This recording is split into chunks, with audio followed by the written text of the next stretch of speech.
ബഹുമാനപ്പെട്ട Kalpetta MLA Shri T Siddique അവർകളെ സാദരം ക്ഷണിക്കുന്നു. ഏറെ ബഹുമാന്യനായ അധ്യക്ഷൻ ശ്രീ രാജൻ മിനിസ്റ്റർ, ഈ പരിപാടിയുടെ ഉദ്ഘാടന കർമ്മം നിർവഹിച്ച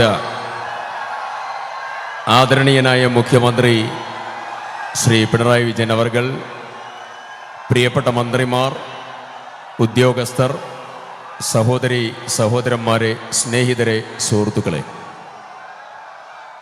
2024 ജൂലൈ മാസം 30-ാം തീയതി പുലർച്ചെ 1:30 മണിക്ക് പ്രകൃതിയുടെ മഹാകലിതുള്ളലിൽ നമ്മെ വിട്ടുപോയതായ മുഴുവൻ ആളുകളുടെയും പേരിൽ ഓർമ്മകൾക്ക് മുമ്പിൽ ആദരാഞ്ജലികൾ അർപ്പിക്കാൻ ആഗ്രഹിക്കുകയാണ്. അന്ന് കിടന്നുറങ്ങുന്ന സമയത്ത് ഈ വിവരം അറിയുന്നതിന് ശേഷം അർദ്ധരാത്രിയിൽ ചീഫ് സെക്രട്ടറി ഉൾപ്പെടെ, അത് കഴിഞ്ഞ് മുഖ്യമന്ത്രി ഉൾപ്പെടെ, മന്ത്രിമാരുൾപ്പെടെ വിവിധ ആളുകളെ മുഴുവൻ വിളിച്ച ആ സന്ദർഭത്തിൽ തുടങ്ങിയതായ യാത്ര ഇന്നും അനസ്യൂതം തുടരുകയാണ്.